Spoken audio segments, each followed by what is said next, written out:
बिस्मिल्लाहिर्रहमानिर्रहीम। लाखों करोड़ों दुरूदो सलाम मोहम्मद मुस्तफ़ा सल्लल्लाहु अलैहि वसल्लम और आले मोहम्मद पर। मैं हूं उमर दराज गोंदल। हुकूमत पहली हुकूमत होगी जिसने अपनी काबीना के ऊपर इस तरह से एजाजात की बंदर बांट की। आज जमात इस्लामी के नायब अमीर लियाकत बलोच साहब ने एक बयान जारी किया। वो कह रहे थे कि कौमी एजाजात को फॉर्म 45 और 47 बना दिया गया है। हुकूमत साल से ज्यादा का वक्त पूरा कर चुकी है। अब तो ऑल इज वेल का दावा किया जाता है, लेकिन सिर्फ एक शहर लाहौर की एक ऐसी रिपोर्ट आई है जो इमरान खान खत्म शुद की बातें करते हैं या जिनका ख्याल है कि इमरान खान की मकबूलियत नहीं है। मेरा ख्याल है उनके लिए नींदें उड़ाने के लिए काफी है। आपने देखा 14 अगस्त को कायद-ए-आज़म की तस्वीर लगाना तो हुकूमत भूल गई, लेकिन नवाज शरीफ साहब की और अपने खानदान की और अपने दोस्तों की या मौजूदा जो भी सेटअप है उनकी तस्वीरें खूब लगाई गई।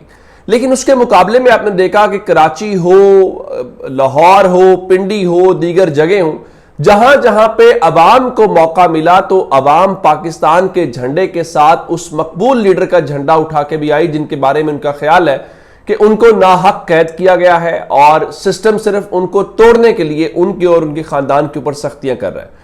अब मैं सिर्फ आपको लाहौर शहर की रिपोर्ट दूंगा और लाहौर शहर की जो रिपोर्ट है उससे आपको अंदाजा हो जाएगा। पिछले दिनों पूरे पंजाब के अंदर एक खुफिया किस्म का सर्वे कराया गया और उस सर्वे से मालूम हुआ कि तहरीक इंसाफ की मकबूलियत क्या है और तहरीक इंसाफ के जो मद्दे मुकाबिल हैं उनकी मकबूलियत क्या है। अब एक और जो जुलाई के महीने में पब्लिक पॉलिसी जो थिंक टैंक है उसने एक सर्वे करवाया है और उन्होंने इस सर्वे के दौरान लोगों से यह पूछा है कि आप ये बताइए कि मुल्क का सबसे मकबूल लीडर कौन है या वो किसको पसंद करते हैं।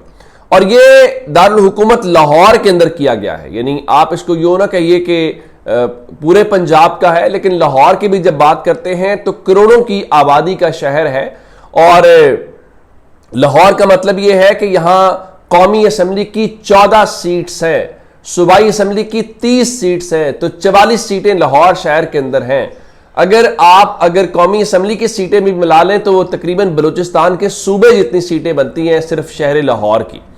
तो जनाब यहां पे जब पूछा गया कि आप ये बताइए कि मकबूल लीडर कौन है, तो आप अंदाजा कीजिए कि अगर इमरान खान के मुकाबले में तमाम लीडरशिप की भी पॉपुलैरिटी मिला ली जाए तो वो भी इमरान खान की जितनी नहीं बनती। अच्छा जी, इस सर्वे में लोगों से पूछा गया तो जब उनके सामने ये नाम रखे गए तो इस सिलसिले में जो नवाज शरीफ हैं उनकी मकबूलियत 17%, 17% रिपब्लिक पॉलिसी के मुताबिक आई है और उसके मुकाबले में जो बिलावल जरदारी हैं, बिलावल भुट्टो हैं, उनकी 3% है। और इमरान खान की अगर मकबूलियत का देखा जाए तो इसका मतलब है कि रिपब्लिक पॉलिसी के मुताबिक 56%, 56% लोगों ने यह कहा है कि इमरान खान सबसे मकबूल लीडर हैं या वो इमरान खान को अपना लीडर मानते हैं। तो अगर लाहौर के अंदर 56% लोग ये समझते हैं तो मेरा ख्याल है कि फिर बाकी जगहों के ऊपर समझना कुछ जरा ज्यादा मुश्किल नहीं है। यानी अगर 56% को एक साइड पे कर लिया जाए तो पीछे 44% बचता है और इनमें से कोई कैसा भी नहीं है जो 50 का आधा % भी हो। बाकी पूरी की पूरी जो तमाम सियासी जमातों के कायदीन हैं इंक्लूडिंग नवाज शरीफ वो उस 46% में फॉल करते हैं और इमरान खान अकेले 56% जो है वो करते हैं। तो ये बिल्कुल वैसा ही था जैसे 14 अगस्त को जहां जहां पे मौका मिला तो लोगों ने इमरान खान का झंडा थामा और इमरान खान के लिए अपनी आवाज जो है वो बुलंद की। अब रात को अली अमीन गंडापुर बोल रहे थे, मैंने आपको बताया भी था, तो वो कह रहे थे कि इमरान खान की रिहाई के लिए हर हद तक जाने का अहद करता हूं। गंडापुर साहब की नीयत के ऊपर शक करना या किसी इंसान की भी नीयत के शक करना मुनासिब नहीं होता, लेकिन मैं एक बात कहना चाहता हूं कि गंडापुर साहब की हुकूमत है और हुकूमतों में होते हुए मज़ाहमत नहीं होती और ना की जा सकती है, वरना आपको कहीं ना कहीं वो आपको पता ही है जिस तरह ये ख्वाजा आसिफ साहब हैं वो अपनी तरफ से मज़ामत करने की कोशिश करते हैं तो फिर क्या होता है। अच्छा जी, सियालकोट से जो ADCR गिरफ्तार किया गया था ना इकबाल संघेड़ा, अब उनका जिस्मानी रिमांड खत्म हो गया है जी और उनको 14 रोज के जुडिशल रिमांड के ऊपर जेल भेज दिया गया है। और 29 अगस्त को उनको दोबारा पेश किया जाएगा।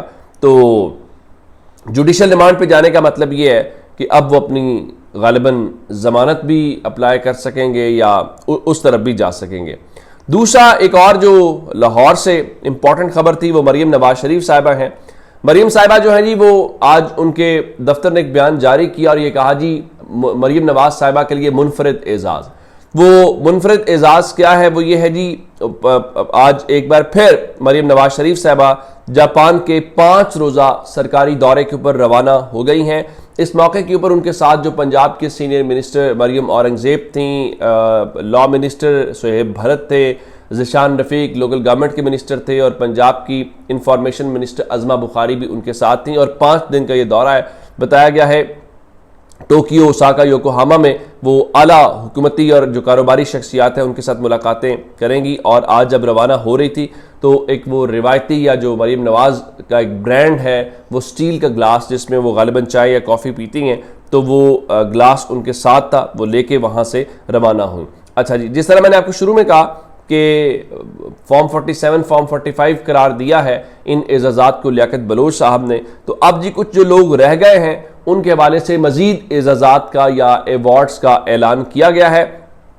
13 सहाफ़ी हैं जी जिन्होंने सहाफ़त के मैदान में खिदमात सर अंजाम दी हैं। तो अब 23 मार्च 2026 को इन सहाफ़ियों को अवार्ड्स दिए जाएंगे।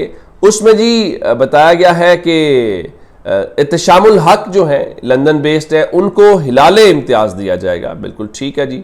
ज़ियाउल हक सरहदी हैं जी, उनको सितारा इम्तियाज़ दिया जाएगा। सरमद अली हैं, समर अब्बास हैं, आदिल अब्बासी हैं, किरण नाज हैं, बेनिश सलीम है जो पीटीवी के अंदर जिनको हाल ही में नौकरी मिली थी, कामरान हामिद राजा हैं, मोना आलम हैं, मोहम्मद तारिक अजीज़ साहब हैं, अरशद अंसारी हैं, लाहौर प्रेस क्लब के प्रेसिडेंट हैं, और अब्दुल मोही शाह हैं और इनको भी तमगा इम्तियाज़ है, और शाजिया सिकंदर हैं। ये सारे के सारे वो लोग हैं जिन्होंने बताया गया जी सहाफ़त के मैदान के अंदर उनकी खिदमात के अंदर एडवांस बुकिंग की गई है।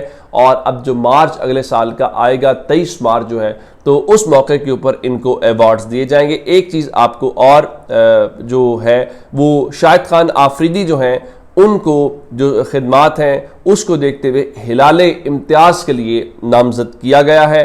और उनसे हट के जी जो अदब के मैदान के अंदर नुमाया कारकर्दगी के ऊपर जो 3 शख्सियात के नाम आए हैं, इरफान सिद्दीकी जो मुस्लिम लीग नून के अपने सेनेटर हैं उनको एजाज़ दिया जाएगा।